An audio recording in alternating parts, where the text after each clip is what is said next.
adalah dihianatin. Sama siapa? Sama nyokap sendiri, tempat orang gue berlindung kan. Semuanya dari mami, karena we do have a dad, tapi dia tuh nggak terlalu, he's not functioning gitu. Untuk menjadi tidak ada yang dapat di rumah. Dan kamu distract dengan kesenangan itu, nanti kamu balik ke rumah kamu jadi apa lagi? Diem lagi. Jadi kamu yang Rira yang di rumah. Gue bener-bener butuh banget yang namanya keluarga untuk apapun itulah. Sedangkan gue nggak punya gitu. Terus gue mikir karena ini rada kaku kan hubungannya, orang tua yang sama anak yang model rada kaku gitu. Mikirnya juga mungkin kalau misalkan gue cerita, ya paling jawabannya gitu doang.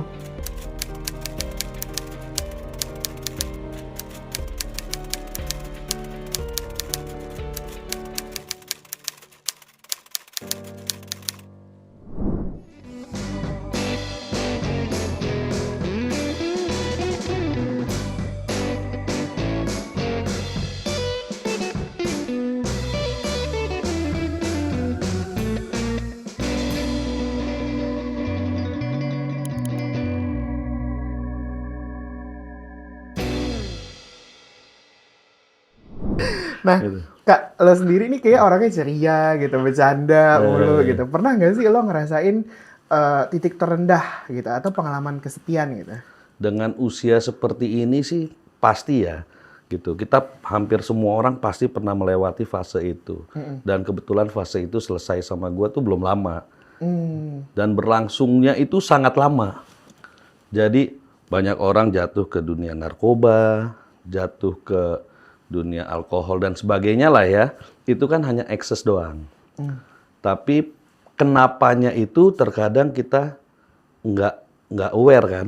Nah, kalau saya sendiri kebetulan karena dulunya SMP, SMA itu termasuk cupu, jadi tidak jatuhnya ini tidak ke narkoba. Walaupun ya sempat nyoba-nyoba aja tapi bukan hedik. Terus bukan ke alkohol. Saya lebih mencari perhatian. Jadi dulu gue termasuk yang ceweknya banyak. Pelariannya ke perempuan. Kos-kosan ya Kak? Kayak kos-kosan pintu 1, 2, 3. Betul.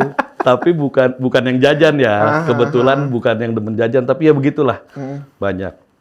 Hal yang bikin saya kesepian itu adalah hampir semua dosa, bukan dosa ya.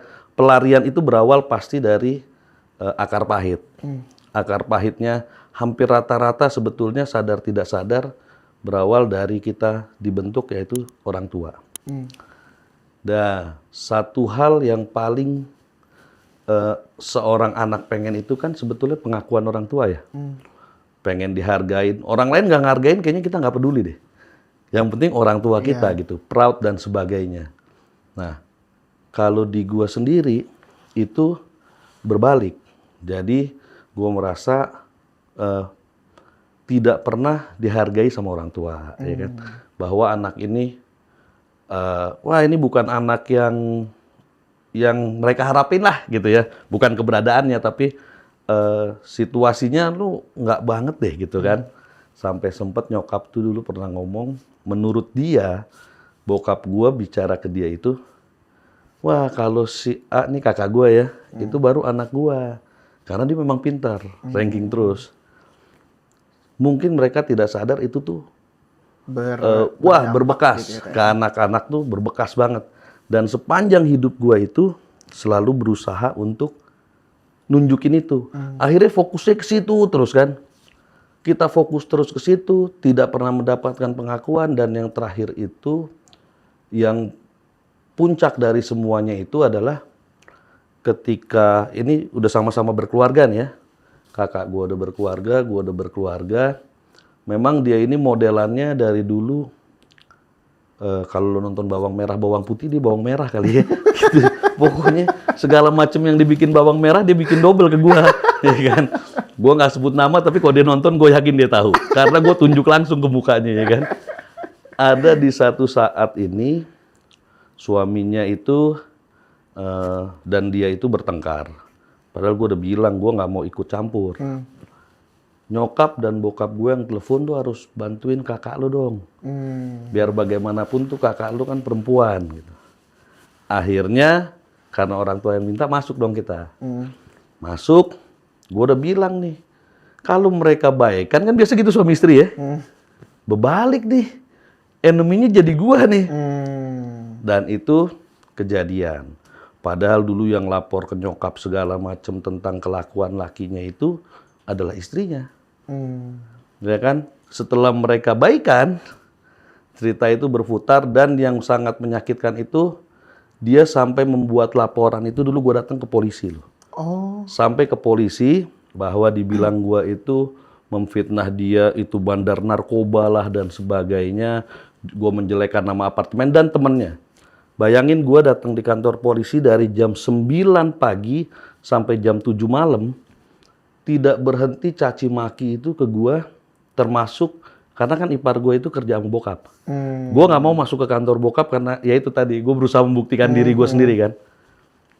Dia bilang di polisi tuh sampai, "Bapak tahu nggak anak ini?" katanya. "Orang tuanya aja tuh udah males sama dia. Tukang ngabisin duit, nyusahin orang tua terus sampai umur segini." Lu bayangin tuh dari jam 9 sampai jam 7 malam. Nyokap bokap gue udah sakit. Dia terus mancing, "Panggil aja Pak orang tuanya, panggil aja orang tuanya." Gue udah bilang, gue bukannya nggak mau ya dipanggil gitu. Ngebuktiin buat apaan, orang tua gue lagi sakit kok gitu kan. Udahlah nggak perlu, gue telan aja sendiri tuh. Tidak gue kasih tahu keluarga gue, tidak gue kasih tahu istri gue dan yang lainnya, gue berjalan gitu aja. Kayak gini mah remeh-temeh lah ya, gue bisa ngadepin lah. Ketika itu selesai dan pulang, besokannya gue cerita ke nyokap kan. Nyokap dengar, nah yang paling gue sampai terakhir-terakhir itu berbekas adalah ketika nyokap gue menolak untuk berbicara yang sebenarnya. Jadi gue bilang, berarti milih dong, lu belain dia. Padahal bokap di situ kan tahu semua ceritanya. Ya kamu ngomong aja katanya sama si Oki. Dan nyokap gue tetap bilang, enggak, pokoknya saya nggak mau bicara. Daripada nanti dia permasalahin ipar gue dan kakak gue. Gue bilang, wah berarti mama pilih nyakitin gue, ngancurin gue untuk belain dia. Dan dari saat itu sampai terakhirnya, gue ada 4 tahun tidak bicara sama sekali gue ke nyokap. Sampai sekarang gitu Pak? Sekarang nyokap udah almarhum. Nyokap udah almarhum. Bokap juga nggak lama almarhum. Jadi intinya itu gue memilih untuk tidak lagi berbicara. Bokap sempat ngomong kan, waktu dia sempat sakit dia bilang, "Kamu ketemu mama, kamu ngomong." Gue akan bicara, masih ada WhatsApp itu sampai sekarang biar udah almarhum gue simpan kan. Saya bukannya minta hal yang mustahil ya. Cuma seorang tua ngomong yang sebenarnya aja. Tahu nggak sih, saya tuh udah dipolisin dan surat di polisinya itu gue harus bikin surat pernyataan, tuh dinaikin di sosmed ke orang-orang gereja gue semua baca.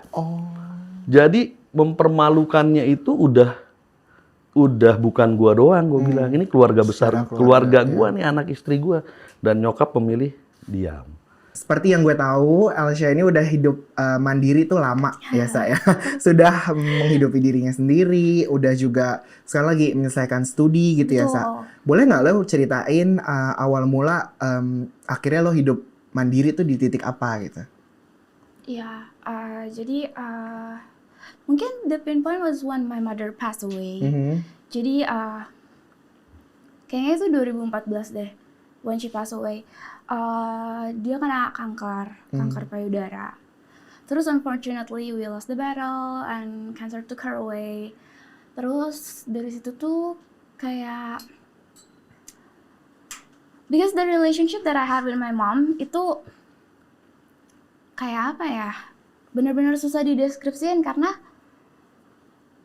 satu keluarga kita berputar itu dari nyokap kita gitu. Kayak kita oksigennya tuh dari mami, aku manggilnya mami. Semuanya dari mami karena we do have a dad, tapi dia tuh nggak terlalu, he's not functioning gitu. Jadi berarti itu aku umur 13 ya, 13 atau 14 deh. Selama 13 tahun itu aku hidup dengan 2 orang tua, tapi yang bener-bener ada tuh cuman mama aku. Ayah tuh sangat problematik gitu, kayak aku punya adik cowok, tapi before he was born, dia lahir ketika aku umur 8 tahun. Nah sebelum dia lahir, my dad would be so abusive to my mom gitu loh. Kayak it gets to the point where people would ask my mom kayak, why don't you just leave your husband gitu-gitu deh. Ya tapi despite all of the trouble, mama aku tuh selalu berusaha untuk nge-shield aku gitu loh. Walaupun kedengeran ya mereka teriak-teriak berantemnya, itunya kedengeran semuanya. Cuman sebisa mungkin gue tuh dijauhin dari itu, kayak nggak, ini beban mami, kamu gak usah ikut-ikutan. You live your best life, the best I could give to you. Terus my mom itu kita hidupnya tuh bukan kayak orang kaya yang berkecupuan banget gitu, tapi my mom always try to give the best to me. Dari kecil, karena saudara-saudara tuh suka nyinyirin mami yang kayak, lo tuh pendapatan lo cuma segini, tapi kenapa anak lo harus dikasih susu yang paling bagus? Kan susu formula mahal ya.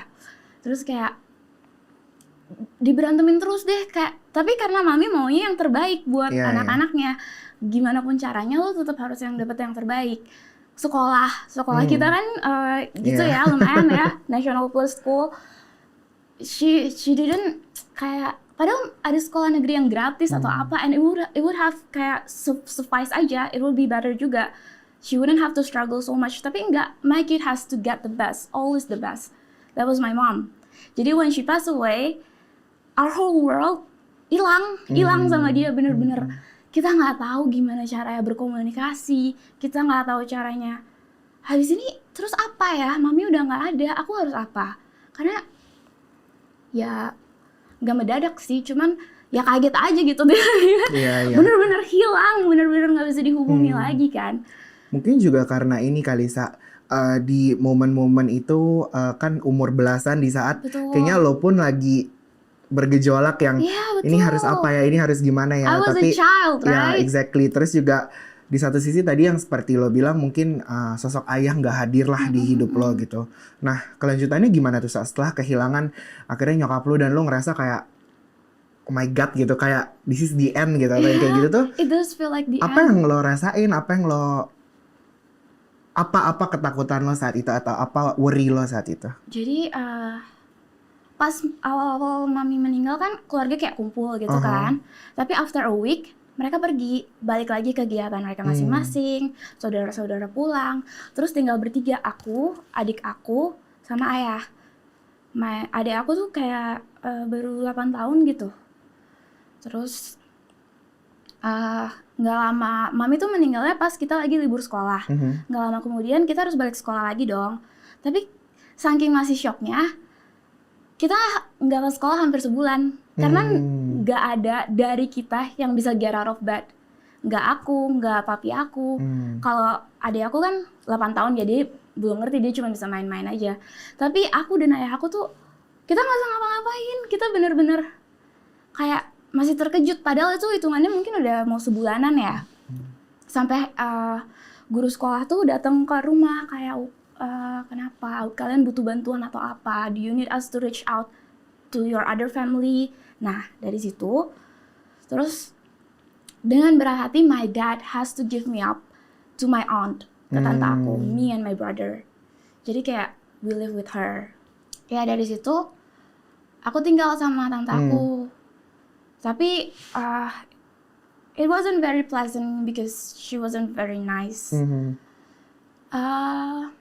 Apa ya, kayak one of the worst. She was extremely rich. Kayak I was not the first child she took in. She had a lot of foster child ya bahasanya.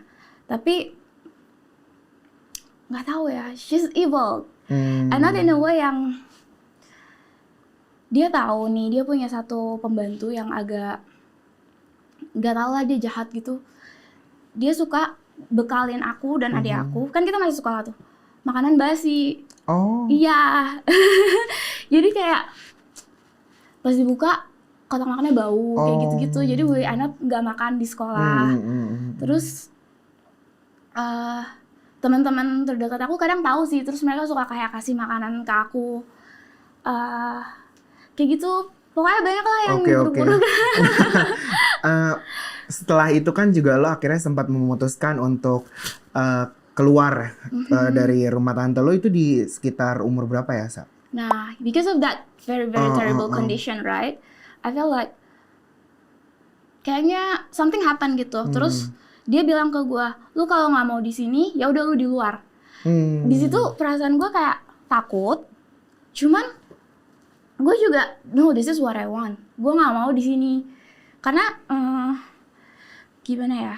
Waktu itu dia pernah ngomong ke aku, padahal tuh aku bukan anak yang kayak bandel banget terus apa sih namanya kayak Rebel banget gitu ya. seks bebas, narkoba, apalah itu. Aku bener-bener nggak di situ. Kayak aku tuh berprestasi di sekolah, nilaiku bagus, terus ya lumayan aktif lah gitu di sekolah. Bukan anak-anak yang mabuk-mabukan dari SMA, enggak, demi Tuhan. Terus tapi dia tuh seakan-akan nganggap aku tuh kayak aku Buruk buruk gitu ya. banget, bener-bener nggak boleh ngapa-ngapain. Teman aku pas aku ulang tahun, mereka mau surprisein aku. Terus mereka telepon aku karena mereka takut ke rumah kan, karena mereka tahu kondisi tante aku seperti apa. Mereka bilang, boleh nggak kamu ke depan dulu, soalnya kita punya sesuatu buat kamu. Tapi pas telepon itu, kebetulan tante aku lagi di samping aku dan dia lagi marahin aku. Kalau nggak salah mereka overheard the conversation dia, terus marahinnya tuh over something yang bener-bener nggak jelas gitu loh. I don't even remember what it about, and it was my birthday. Terus kayak after that event tuh my friend would just like, yeah, it was uncomfortable for them juga lah, karena mereka pasti bingung kayak gimana ya, what do I have to do in this situation gitu. Nah terus ujung-ujungnya tuh dia bilang ke aku kan yang itu, kalau nggak mau di sini kamu keluar aja. I was afraid, tapi at the same time I wanted that ticket. Aku mau keluar. Jadi ya udah, I decided. Waktu itu tuh aku umur kayaknya baru pertama kali masuk kuliah deh. Baru 17-18 ya. 18. Tapi aku udah kerja. Karena kan aku nggak dapet pemasukan sama sekali. Jadi the moment aku bisa cari uang secara legal, I do it. Justru kesepiannya tuh pas aku nggak punya adik sih. 9 tahun nggak punya adik tuh. Boleh Apa-apa sendiri gitu kan. Terus kayak apa ya, waktu dulu itu kan mama kerja, papa kerja, otomatis aku di rumah sendiri. Itu tuh menurut aku kesepian tuh di situ sih. Hampa ya? Hampa banget. Nggak ada teman Nggak ada ngobrol. temen. Terus aku anaknya kan nggak boleh keluar. Aku tuh panas-panas, mimisan gitu-gitu kan. Oh ya? Iya, jadinya kayak mama udah di rumah aja, main di rumah aja gitu-gitu. Jadi nggak bebas gitu. Dan lu nggak punya teman main di satu rumah itu kan di kampung lo itu nggak, yang cablok-cablok gitu, kalau nggak ada gitu, nggak ada mainan teman-teman gitu, nggak ada. Soalnya kayak emang terbatas temen-temennya yang itu lagi gitu-gitu. Terus jarang main, rata-rata tuh kayak pas dulu tuh kayak lebih tua gitu kan, jadi suka dimanfaatin gitu. Oh ya, dimanfaatinnya apa itu? Kan mama, papa selalu nyetok cemilan di rumah. Dulu sih ya, kalau sekarang mah jarang. Itu tuh selalu diminta-mintain gitu sama temen-temen aku. Oh, kayak rumah lo ada banyak makanan, main tempat lo ada makanannya. Kenapa nggak lo gorok aja muka, jangan bercanda ya. Tapi itu bercanda, jangan nggak boleh kayak gitu, nggak boleh kesan. Nah, kalau yang tadi gue banyak obrolin kemarin tentang lo udah sebagai seorang kakak. Misalnya ada adik-adik lo yang lihat lo gitu, lo pengen jadi sebagai kakak, lo pengen ngomongin apa buat adik-adik lo gitu loh?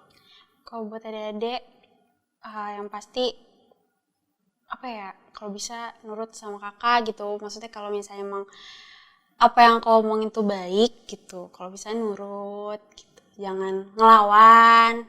Terus kalau misalnya dimintain tolong, denger dong. Ya kan begitu, anak-anak kecil kan begitu, Bu. Namanya. Iya, cuma kayak kadang-kadang emang akunya kan sekolah online juga ya, jadi kayak kadang-kadang susah gitu loh ngehandle adik juga. Udah berapa gitu. tahun sekolah online? 2 tahun. Itu 2 tahun sekolah online itu yang lo dapetin apa? Ada nggak susahnya lo dengan sekolah online seperti itu? Susah sih, karena jadi apa ya, aku tuh sukanya belajar yang kayak tatap muka ya, dalam arti aku ngeliat gurunya ngomong jelasin gitu.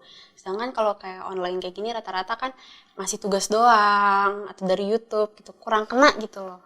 Terus kayak aku juga tadinya tuh aku anaknya nggak introvert kan, terus tiba-tiba karena pandemi di rumah terus, ketemunya sama mama, papa, adik-adik, jadinya introvert. Keluar rumah tuh takut gitu.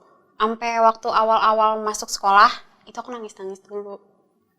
Oh iya? Mau offline nih kemarin, itu aku nangis-nangis dulu. Aku saking takut ya sama orang-orang. Untuk kenapa takut lo dibully atau takut untuk lo ketemu orang baru gitu kan? Takut ketemu orang baru sih. Jadi lo punya fobia untuk takut ketemu orang baru gitu ya? Makanya ini tadi kayak agak deg-degan gitu. Mungkin lo takut dibully ya, mungkin takut itu. Takut dikomentarin. Takut dikomentarin karena kenapa? Ya, itu juga berlaku dengan anak gue nanti bakal ditanya gue. Terus kalau misalnya ini pertanyaan sudah banyak yang udah bertanya semuanya dan gue pertanyaan yang melenceng dari sini. Oke. Seberapa besar kamu bersahabat dengan keluarga kamu, dengan mama, papa kamu, dengan saudara-saudara kamu? Bersahabat ya. Mungkin Berteman. Kalau papa mungkin dulu kali ya pas kecil-kecil ya. Cuma kalau sekarang mungkin karena udah gede gitu, aku jadi agak-agak jauh gitu karena udah beda juga yang mau diomongin gitu. Ke mama mungkin mama tuh kan asik ya, jadi kayak jadi sama temen gitu. Ngobrol tentang misalnya kan aku suka makeup, baju gitu-gitu. Jadi ngobrolnya pas. Lebih terbuka ya? Lebih terbuka tapi nggak terbuka banget sih. Misalnya kayak yang misalnya cuma ya. Tapi kamu maaf ya saya potong maksudnya kamu diajarin nggak, maksud kamu kan maaf ya misalnya kita kan anak hate pertama itu kan pasti bingung kan? Itu mama berperan nggak? Berperan. Ngasih kamu tuh udah hate pertama itu mama berperan gitu. Itu kan kedekatan kamu sebagai ibu itu kan Cuma dekat ya dong. gitu. Oh gitu, maksudnya Gimana ya? Waktu awal-awal hate itu sih sebenarnya kayak mama cuma ngasih tahu pakai balut dah gitu doang. Gak yang gimana-gimana. Sisanya sih aku nyari sendiri di Google gitu kan banyak. Oh, udah anak milenial ya, tinggal searching Google. Jadi orang tua tuh peranannya cuma sedikit banget ya? Enggak lah, pasti ya kayak peranan orang tua ya pasti ngajarin sesuatu. Kadang-kadang kan papa suka ada aja gitu, misalnya kan sebenarnya harusnya kayak gini gitu-gitu. Mama juga kayak gitu. Cuma kalau buat ya temen ya paling ya chit-chat tentang masalah makeup, baju, pokoknya tentang yang look depannya sih. Cuma kalau buat cerita-cerita yang lain enggak. Jarang. Berarti begini nih, jadi kan kamu cuma ngalamin kesepian di dalam siklus kamu di rumah tangga kamu. Terus kamu kan biasanya kan keluar rumah. Kamu nyari apa di luar rumah itu? Nyari kesenangan aja sih. Karena aku bukannya aku bilang aku nggak bisa jadi diri aku Kesenangan sendiri itu sih. buat apa? Buat diri aku sendiri lah. Untuk mencari yang tidak ada yang dapat di rumah. Dan kamu distract dengan kesenangan itu, nanti kamu balik ke rumah kamu jadi apa lagi? Diem lagi. Jadi diri kamu yang Rira yang di rumah, bukan Rira yang di luar. oh berarti kamu punya dua kepribadian ganda ya? Rasanya itu Kamu kayak di luar rumah, iya kamu di luar rumah kamu yang fun, balik ke rumah lagi kamu yang diem. Kalau bisa disuruh ya udah gitu. oh, berarti kamu jadinya orang yang tertutup banget dan kamu menyimpan semua ini tuh kamu doang yang simpen ya? Kalau memang nggak tahu. Masalah-masalah Iya, mungkin. nanti mereka bakal lihat loh, bakal lihat loh ini. Iya. Bakal mengerti ini loh yang sama kamu alamin ini ternyata selama ini tuh kamu yang alamin ini dan kamu ya Banyak yang nggak bisa diceritain juga sih sebenarnya. iya itu Menurut aku ya. Karena aku kenapa sendiri kamu nyoba untuk cerita ke mama pa nggak bisa buat memulainya tuh nggak bisa. nah gimana kenapa nggak bisanya Nggak tahu kayak mungkin ngelihat ini nggak enak. nggak apa-apa ceritain aja Apa ya, mungkin kalau cerita ke mama responnya tuh aku kurang suka, jadi responnya kayak oh gitu, oh iya gitu-gitu doang, jadi dikit gitu, nggak ada solusi. Dan kadang-kadang ngasih solusinya tuh yang berbalik sama pikiran aku gitu, jadi akunya kayak kadang-kadang nggak mau cerita. oh jadi nggak nyambung nih gue Nggak cerita sama nyambung. ini jadi pesan lu buat mama lu ya, pesan lu buat mama tuh kalau sama denger apa cuma ngertiin Rira dong nggak cuma Kalau misalnya itu sih Pesan lo tuh kayak apa? aku tuh pengen banget ditanya gitu loh sebenarnya. oh Rira kamu udah cowok lu siapa gitu Ya kalau itu sih mama tahu ya. oh Kayak gitu-gitu nah, maksudnya tahu. mau ditanya apa nih pengen ditanya apa Ya Rira kayak misalnya kan aku nggak pernah cerita tentang masalah ya. Kalau masalah pasti di sekolah banyak juga gitu di rumah. Terus kayak aku sekolah tuh kamu hari ini apa pengen ditanya kayak gitu. Terus kayak mungkin ya karena nggak ada yang tahu kan aku itu self harm. Jadi self-harm di mana aja kan di paha dulu tuh di tangan, cuma udah nggak pernah di tangan karena terlalu terlihat kalau sekolah. Oh, kamu pernah? Itu berapa tahun kamu ngalamin kayak gitu? Aku juga dulu pernah juga, tapi berapa tahun? Awal-awal itu cuma suka biru-biruin badan doang, kayak jerit-jeritin ke tembok gitu-gitu. Oh ya? Awal-awal. Terus nyoba, karena aku beli cutter waktu itu. Cutter.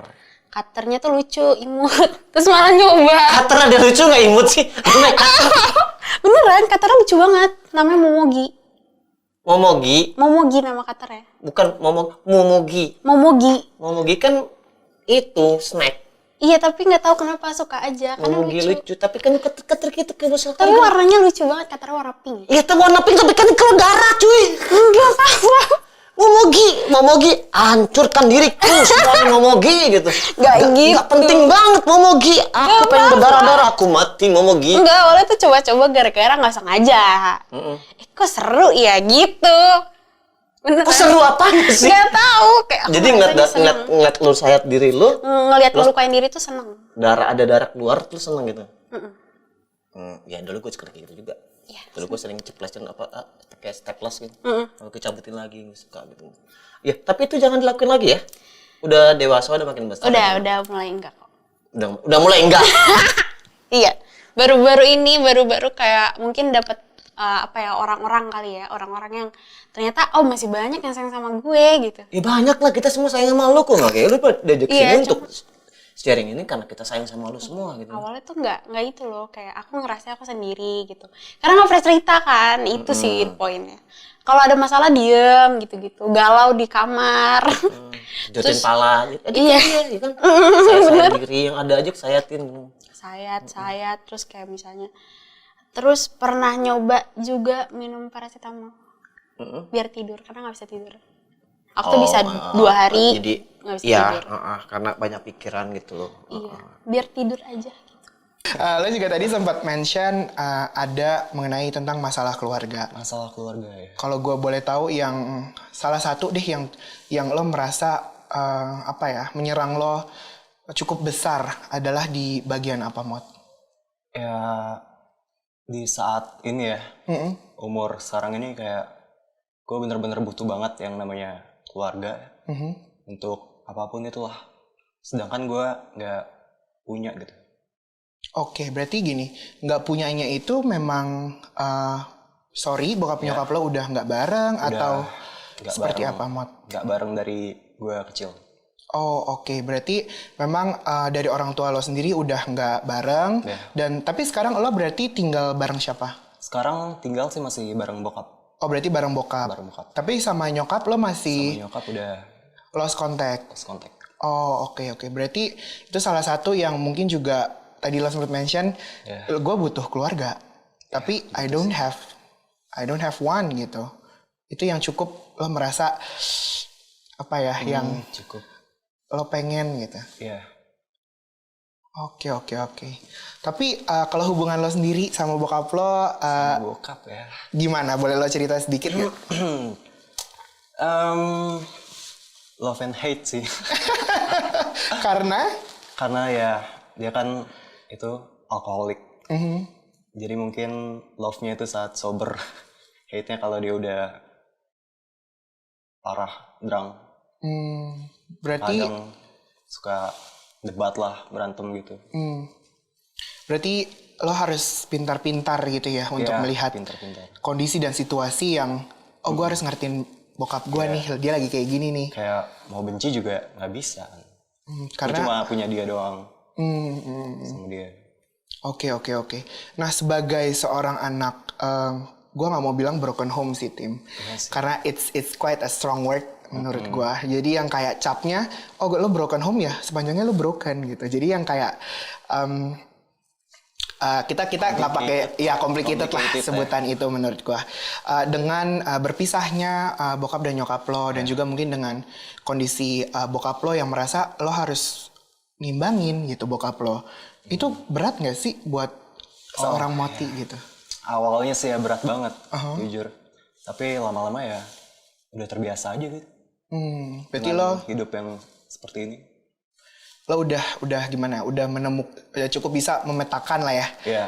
Lo harus melakukan A di situasi ini, melakukan B di situasi ini gitu. Dan dengan berpisahnya bokap nyokap lo, apa yang lo rasain perbedaan lo sebagai anak yang bokap nyokapnya udah nggak bareng dan lo ngeliat teman-teman lo nih yang bokap nyokapnya masih bareng masih gitu. bareng ya? Yang pasti apa ya? Ngerasa beda aja gitu dari yang lain. Bedanya mungkin lebih di Bedanya kayak gimana ya? Gue ngerasa nggak pantas aja ngedapetin ini gitu. Kadang suka masih nggak nerima semuanya. Gitu. Tapi apakah dengan misal lo merasa lo tuh butuh keluarga, tapi lo nggak mendapatkan support itu dari let's say keluarga yang lo inginkan gitu, dan apakah lo jadi menutup diri sama lingkungan, sama sekitar? Apakah itu membuat lo jadi lebih menutup? Gimana gitu? Ya, banyak yang bilang kayak dingin banget, cuek banget, misterius, tertutup gitu. Tapi sebenarnya ada nggak lo tuh kayak pengen menggebrak stigma orang-orang? Sebenarnya gue nggak gitu kok, lo cuma tinggal Pengen sih. pengen gitu. Pengen. Kayak sebenarnya ya Ya, ini gue nggak gitu. ini casing gue loh gitu Iya. ya. Oke. Nih kayaknya terlihat stres, kita santai aja di sini. Yang kayak nggak usah terlalu. Boleh minum dulu silakan, Moti. Nah, oke, berarti si keluarga itulah yang mungkin lo ngerasa lagi butuh, tapi lo belum bisa mendapatkan itu gitu. Dan juga lo jadinya terlihat dingin dan unapproachable gitu sama orang-orang. Dan lo juga udah melewati masa-masa sulit gitu ya. Mungkin kayak lo battling di dalam diri lo sendiri gitu. Ada nggak momen-momen itu, Mot? Momen itu ada sih. Boleh. Sampai lost point ya. Sampai ada masa dimana gue bener-bener down banget. Sampai kayak kehilangan diri sendiri. Kayak bener-bener udah frustasi juga. Kayak misalnya ya gue mati, ya udah mati aja gitu. Udah nggak ada harapan lagi, motivasi. Gue buang jauh-jauh semua mimpi gue yang gue punya. Itu sih. Mungkin selama lo dulu pernah dibully segala macam, terus juga mungkin kebawa gitu sampai sekarang gitu. Nah, ada temen atau sosok keluarga yang ngebantu lo nggak sih, Kak? Ada, tapi dari dulu tuh emang kalau punya teman yang akrab tuh mentok mungkin 3 kali ya. Yang bener-bener akrab tuh jadi paling SMP mungkin 1-2, SMA juga 1-2, kuliah juga 1-2. Jadi nggak terlalu banyak sih kalau yang bener-bener deket tuh. Ya paling ke orang-orang itu aja. Kadang ada ya cerita juga kita maksudnya lagi kenapa, ya curhat-curhat yang lebih dalamnya maksudnya yang nggak dibuka ke orang, dibuka ke mereka yang deket-deket itu. Tapi 1-2 aja sih, nggak banyak. Sampai sekarang masih itu, Kak? Sampai sekarang masih. Masih maksudnya kontak-kontakan segala macam gitu. Masih ya. Oke. Nah, selain itu ada lagi nggak sih, Kak, pengalaman yang kayak sampai lo sedih banget gitu rasanya? Paling itu doang sih ya maksudnya. Bokap sih, lebih ke bokap sih. Oh, berarti kalau sekarang ini ya jadi aneh aja gitu, maksudnya kita kan anak sama bapak orang gitu tua ya. lah ibaratnya, jadi aneh aja. Di rumah tuh bener-bener nggak pernah ngobrol tuh, jarang, mungkin sebulan bisa kehitung kali. Oh, tapi maksudnya masih serumah gitu, Kak, tinggalnya kan? Masih serumah, sampai kayak ngobrol pun kita kan nih yang harusnya ke rumah misalkan seliweran lewat itu bisa tuh ngobrol. Tegur-teguran gitu ya. Sebenarnya kalau gue tuh nggak mulainya tuh gue nyadarnya dari bokap tuh. Jadi kayak kita nih misalkan gue di kamar, bokap di mana, ngobrol tuh kan. Sebenarnya kan dia bisa tuh ngobrol langsung. Cuma ini WA, lewat WA, itu padahal satu rumah. Iya, padahal itu satu rumah. Iya. Berarti lo lagi serumah gitu. Padahal bisa yang kayak Padahal bisa di ruang makan atau di mana gitu. Kan, Iya. Kita Masuk lagi ke di kamar kamar gitu kan, yang ngetok pintu. Ini tuh WA, banyak, kadang serumah itu juga banyak WA-nya sih. Berarti komunikasinya malah Terhitung via WhatsApp gitu ya, Kak, ya? WhatsApp ya. Jarang ngobrol kalau sekarang tuh. Sebenarnya apa sih, Kak, yang lo pengen gitu? Kayak lo jadi deket kah sama bokap lo jadi bisa terbuka sepenuhnya kah? Ya ada sisi pengen gitunya juga kan, maksudnya kita kan anak nih. Kayak ngelihat orang tuh maksudnya ada aja kan yang orang tuanya tuh sama anak tuh kok kayak teman banget. Nah kebetulan kan gue dari kecil tuh emang modelnya tuh orang tua tuh kaku lah, ibaratnya tuh bahasanya kaku. Jadi emang dari dulu tuh nggak pernah nemu tuh momen yang kayak bisa curhat, punya masalah ini, punya itu. Nggak pernah tuh dari dulu sampai sekarang tuh nggak pernah. Jadi kayak curhat misalkan kita punya masalah apa. Itu pun yang di kejadian SMP yang waktu itu kan sempet bullying itu sempat ketahuan ngerokok tuh di SMP, dikasih SP. SP itu gara-gara ngerokok. Pas lagi kalau itu kan ada jatah ditengok gitu kan, kadang suka ditengok, kadang sebulan sekali. Pas lagi jadwalnya nengok, dapat surat itu kan dikasih ke orang tua tuh. Dikasih ngerokok tuh. Enggak dimarahin, sebenarnya enggak dimarahin. Cuma di situ tuh gue inget banget gue nangis tuh. Gue nangis sebenarnya bukan karena rokoknya, gue tuh ngebayangin dalam hati tuh mereka nih nggak tahu nih gue di sini tuh, yang mereka tahu kan maksudnya ya pesantren belajar agama nih, nggak tahu lingkupnya tuh. Gue tuh ketahuannya ngerokok, padahal gue di sini lebih dari kasusnya tuh lebih dari ngerokok. Maksudnya kalau ngerokok doang ya udahlah kenakalan ngerokok gitu, padahal dia nggak tahu tuh anaknya tuh dipukulin, dibully. Gue nangis tuh waktu itu gara-gara itu tuh, inget langsung Mungkin refleks. lo nggak bisa tunggu. Berarti pas tadi yang sempat lo nangis itu, yang terbersit di otak gue nih, Kak, gue pengen nanya gitu. Lo nggak berani istilahnya ngadu ke mereka kah atau? Enggak, bukan nggak berani ngadu. Kebetulan maksudnya emang sifatnya kali ya. Gue tuh dari dulu kalau ada masalah tuh kebiasaan nyelesain sendiri. Nggak suka ngadu sih. Maksudnya mungkin ada yang sebagian yang suka bisa ngadu. Kalau gue tuh enggak tuh kebetulan dulu. Jadi waktu itu cuma bisa nangis, mikirnya kan mereka nih nggak tahu nih anaknya dipukulin di sini. Cuma sempat ngomong tuh waktu itu ini doang, ayah tuh nggak tahu nih aku nih di sini kayak gimana, ini mah cuma ngerokok doang. Lupa sih kata-katanya, pokoknya intinya gitu tuh. Cuma nggak tahu nih, ayah tuh nggak tahu aku tuh di sini kenapa tuh nggak tahu. Nah mereka tuh nggak nanya lebih lanjut tuh waktu itu. Ketahuannya baru setelah beberapa tahun gitu ya, Kak ya? Enggak, sampai sekarang nggak ketahuan. Oh, sampai sekarang Sampai nggak pernah sekarang tahu. orang tua nggak tahu. Paling yang tahu teman-teman dekat doang. Apa yang Orang-orang terdekat. membuat lo untuk nggak at least cerita gitu, atau udahlah gue nggak usah cerita lah gitu? Kenapa Kak ada pikiran-pikiran kayak gitu? Enggak ini juga sih maksudnya. Nggak pengen cerita juga sih. Ya udahlah, maksudnya itu kan udah masa lalu kan. Terus gue nganggapnya juga banyak hikmah lah dari situ. Terus gue mikir karena ini rada kaku kan hubungannya, orang tua yang sama anak yang model rada kaku gitu. Mikirnya juga mungkin kalau misalkan gue cerita, ya paling jawabannya gitu doang. Nggak lebih. Nggak ada respon yang mungkin kayak lo kenapa? Iya maksudnya nggak, gitu. karena jarang curhat kan. Emang dari kecil tuh kaku nih orang tua sama yang anak tuh yang nggak kayak jadi temen atau gimana, emang modelnya kaku gitu. Jadi dari dulu canggung, emang banyak di-keep-nya lah kalau ada masalah tuh. Oke, berarti harapan lo pengen lebih Iya, pengen, hangat gitu ya hubungan sebenarnya, lo ke bokap lo gitu.